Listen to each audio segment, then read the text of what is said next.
Hi guys, it's the Brightpinkstar here.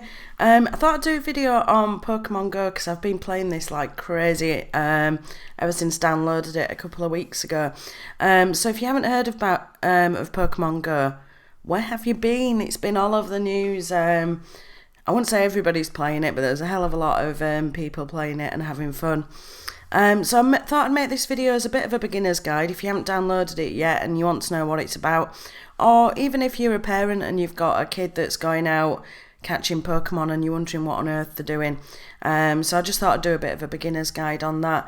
So basically what Pokemon Go is, it's an app that uses the GPS on a phone and the mobile data, and what it'll do is it'll spawn Pokemon at coordinates and then you can catch those Pokemon.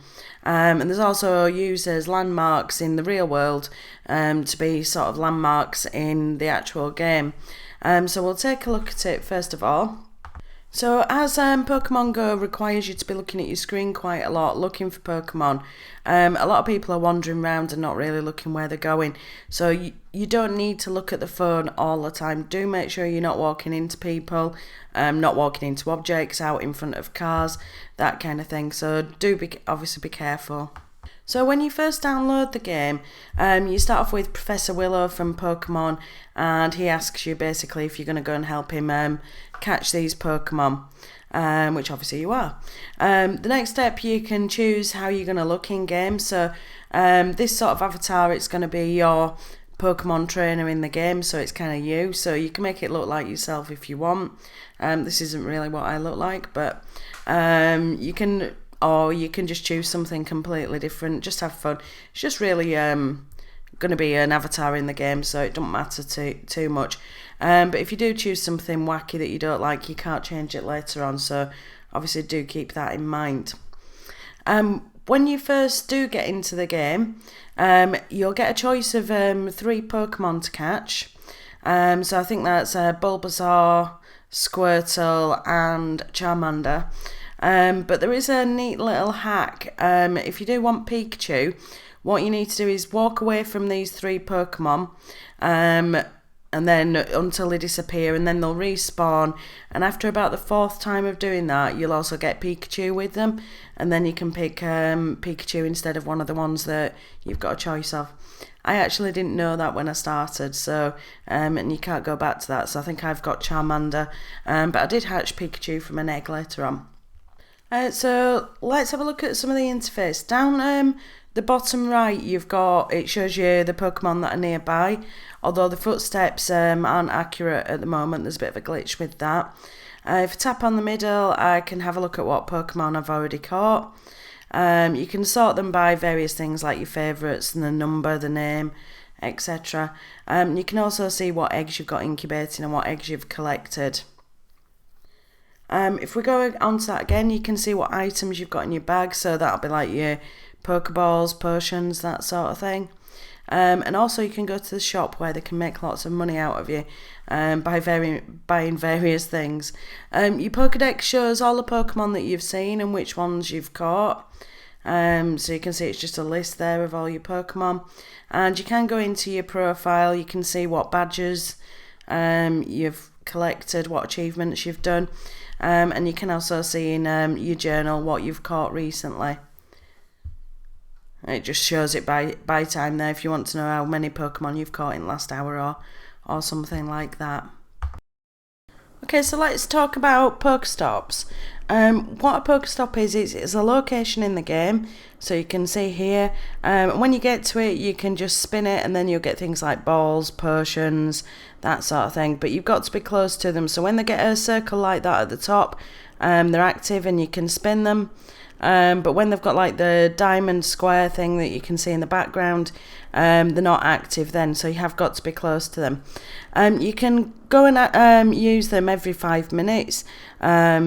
So once you've spun it, it'll go purple, and then you can't collect from it till it goes blue again, which takes about five minutes.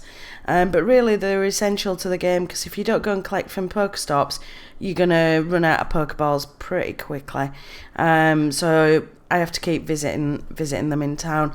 If you live in a village, you might just have 1 or 2, but in town centres and city centres, they're absolutely everywhere.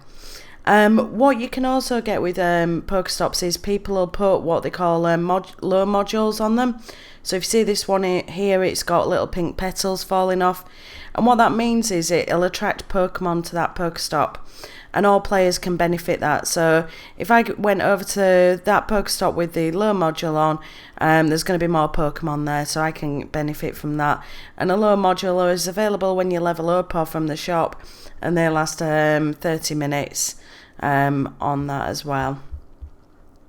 Something I would probably say as well about lure modules is a bit of common sense is required. If the Pokestop's in a not so nice area, it's a bit of a dodgy area, and it's got a lure module on and it's 11 o'clock at night, don't go to it just because you're going to get Pokemon. You know, there are some nasty people out there who might do that to try and attract people to it, so just use a little bit of common sense. Let's look at choosing a team.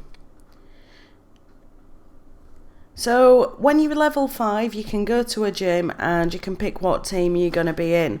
There's 3 different teams to pick from.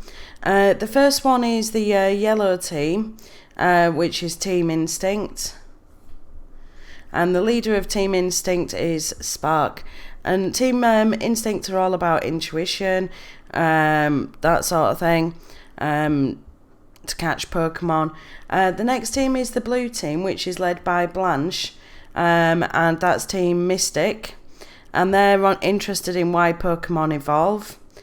And the last team, which you'd only pick if you complete Badass, is led by Candela, and that's the red team, and that's Team Valor. And basically Team Valor's the best. They want to harness the power of the Pokemon. So if I were you, I'd pick Team Valor. But no, in all seriousness, before you do pick your team, it's worth sort of keeping an eye on the gyms that are around where you usually are. And if you see most of them are red, then or they're red quite a lot of the time, then Team Valor's going to probably be a good idea for you. If they're usually yellow, you might want to go with Team Instinct. I picked red because red is my favourite colour, but also a lot of the gyms around my area are red. So it's worth picking that one. You may be wondering what a gym actually is. Well, a gym, a bit like a Pokestop, is an area sort of in real life, a landmark that the game has decided it's going to be a gym.